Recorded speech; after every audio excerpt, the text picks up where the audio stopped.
Good day to all my friends, subscribers, and viewers. So we have another listing, guys. This is elevated property. So but pasabot nga elevated, guys, kini nga left side, no. Nag-elevated na siya, guys. That is an overlooking to the sea.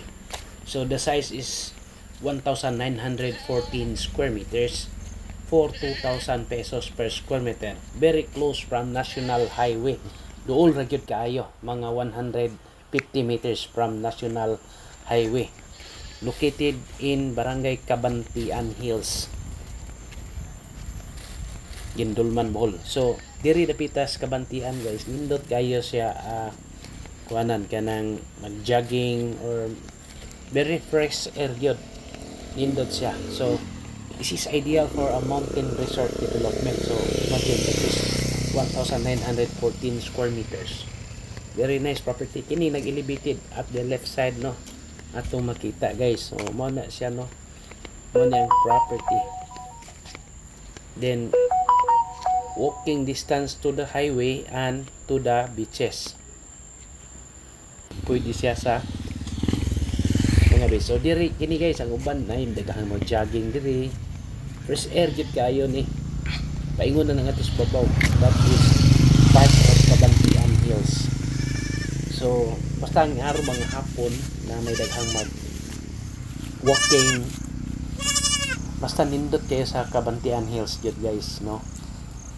Fresh air gid kayo sa. That is 2 hours drive from Tagbilaran City. So here comes the video, the drone video. So on the top, no, atong gikuhaan, guys. Okay, so makita gyud nato ang National Highway.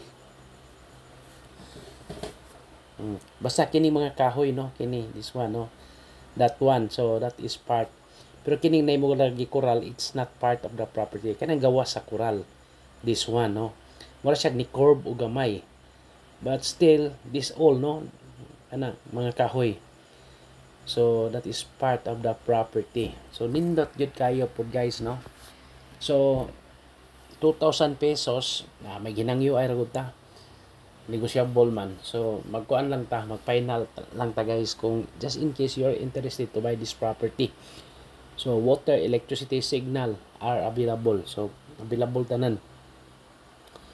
So nindot yun siya, guys. Nindot yun siya nga property, honestly lang, no. Oh, nakita to sa highway na siya, guys. Lantaw rin mong dagat, no. So see, for site inspection mo ni akong contact number, guys. Pwede ko nimo i-add sa Facebook account ninyo, Humawas Katurosa. So then you can subscribe also to our YouTube channel. So onay, guys, no, mo ni ang Cabantian Hills. Nindot kayo sa, okay. Parang highway, makita na to kalsada sa highway, oh. So naman po yung resort that sa Dool Hotel, no. So kanang Deal Boys, so Dool is Deal Boys. Nindot kay po ni gamon ni mong hotel, guys. Daghan kay mag-check-in sa Deal Boys. So mo ni ang Cabantian Hills, so kini, guys. Yan. Ana ta adto sa ibabaw adto sila mag-walking, jogging, daghan na magkuan. Ang araw nagsugod na sila walking, jogging. So see, that is a very good listing, you guys, no. Mga balay to sa highway, nagyapoy balay. Although kanang tapad ani nga property, bakasyonanan ra po na, guys. Pwede nimo bakasyonan, himo ka og balay diha, vacation house. Okay ra sad kaayo sa nga tanan. Okay,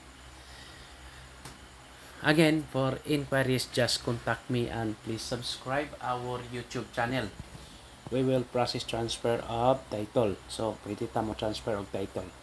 So mo na siya, guys. So ato nang gidaw na tong road. Kini niyang kuan gikural na balay, wala ni labot, guys. That is not part, no. Kining patag ari gitas ni sugod og hill, kini daghang kahoy. So that is the property. So meaning you can build even as just one story, mag-overlooking you ka, mag-overlook you ka, nag-elevate you ka to, kasi elevated nga side. So, see. Mana siya guys, no? So, ato na to sa highway. Yeah. There is highway sa nagamay, no? Pwede na ta dito gusto ka maligo og dagat, you want to swim, no? Swim to the sea. Swim to the sea. Gusto ka maligo og dagat, diri ra ka guys, ani ra ka sa highway. Or ganahan ka mo hanggap yung kuan hangin sa dagat, indot ta diri guys. Kay tambal maning hangin sa dagat. Maning tambal mga mag-jogging diri, paralyze ang uban, maulian basta makatilaw sa hangin sa dagat. Okay? Nindot yun, no? Low tide man ron guys. So, if high tide, nindot na pwede ka ligo daw. Highway limpyo man na kayo. Although, bato-bato, nasa ibas. Okay raman sana. Maligo ka dito sa so, it's a very good guys na listing, no? I repeat, 1,914 square meters at 2,000 pesos per square meter negotiable. Okay? 2 hours drive from Tagbilaran City. So, 2 oras. Pwede na ka muna kung highway. Ito na ka tayo sa property. So, as in, no? Indot. White sand na guys. So, kita na ito lang. Naligo dito. Naligo na sila. Kaya kahit dito mga babae. Again, thank you very much and God bless to all. Happy viewing. Bye-bye.